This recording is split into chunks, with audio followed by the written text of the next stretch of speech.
Salmo 1, versículo 1. Por João Calvino. Bem-aventurado é o homem. A intenção do salmista, segundo expressei acima, é que tudo estará bem com os devotos servos de Deus, cuja incansável diligência é fazer progresso no estudo da lei divina.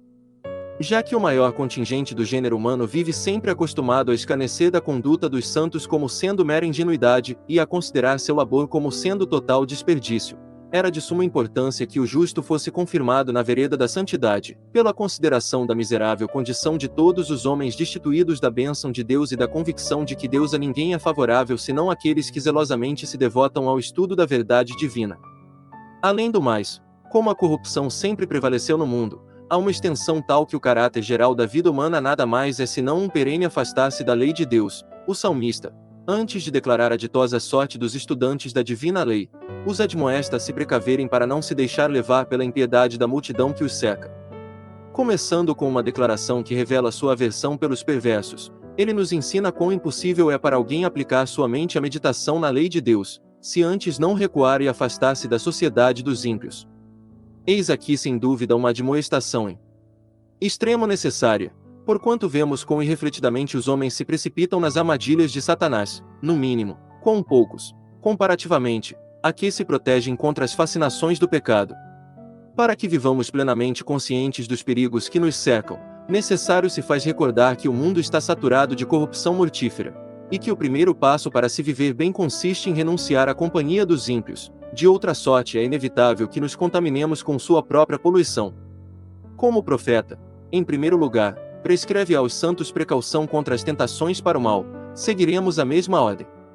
Sua afirmação, de que é bem-aventurado quem não se enleia com os ímpios, é o que o comum sentimento e opinião do gênero humano dificilmente admitirá, pois enquanto todos os homens naturalmente desejam e correm após a felicidade, vemos com quanta determinação se entregam a seus pecados, sim, todos aqueles que se afastam ao máximo da justiça, procurando satisfazer suas imundas concupiscências, se julgam felizes em virtude de alcançarem os desejos de seu coração. O profeta, ao contrário, aqui ensina que ninguém pode ser devidamente encorajado ao temor e ao serviço de Deus, e bem assim ao estudo de sua lei, sem que, convictamente, se persuada de que todos os ímpios são miseráveis e que os que não se afastam de sua companhia se envolverão na mesma destruição a eles destinada. Como, porém, não é fácil evitar os ímpios, com quem estamos misturados no mundo, sendo-nos impossível distanciar-nos totalmente deles, o salmista, a fim de imprimir maior ênfase à sua exortação, emprega uma multiplicidade de expressões. Em primeiro lugar, ele nos proíbe de andarmos em seu conselho, em segundo lugar, de determos-nos em sua vereda. A suma de tudo é, os servos de Deus devem diligenciar-se ao máximo por cultivar aversão pela vida dos ímpios. Como, porém, a habilidade de Satanás consiste em insinuar seus embustes, de uma forma muito astuta, o profeta, a fim de que ninguém se deixe insensivelmente enganar, mostra como paulatinamente os homens são ordinariamente induzidos a desviar-se de seu reto caminho. No primeiro passo, não se precipitam em franco desprezo a Deus, mas, tendo uma vez começado a dar ouvidos ao mau conselho, Satanás os conduz, passo a passo, a um desvio mais acentuado, até que se lançam de ponta cabeça em franca transgressão. O profeta, pois, começa com conselho, termo este, a meu ver, significando a perversidade que ainda não se exteriorizou abertamente. A seguir ele fala de vereda, o que deve ser tomado no sentido de habitual modo ou maneira de viver.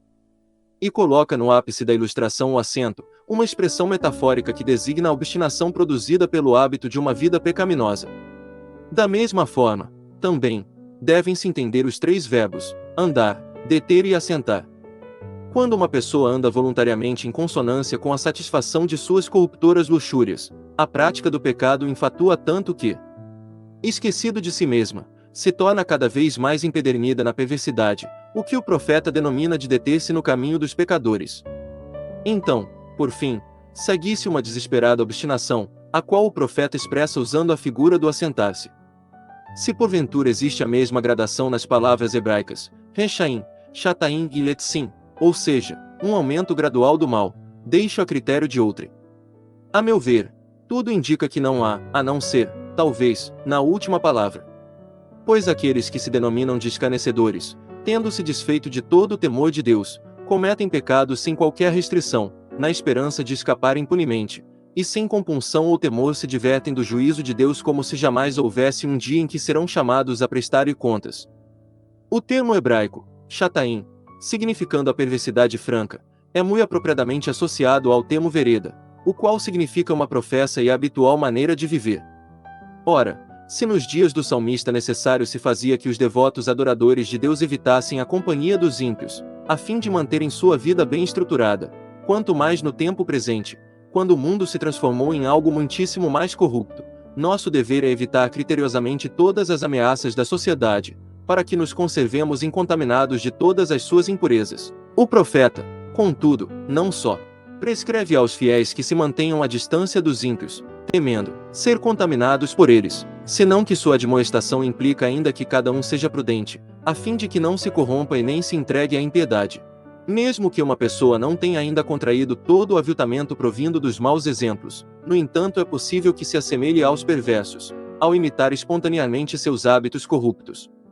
No segundo versículo, o salmista não declara simplesmente ser bem-aventurado aquele que teme a Deus, como fazem outros passos, senão que designa o estudo da lei como sendo a marca da piedade, nos ensinando que Deus só é corretamente servido quando sua lei for obedecida.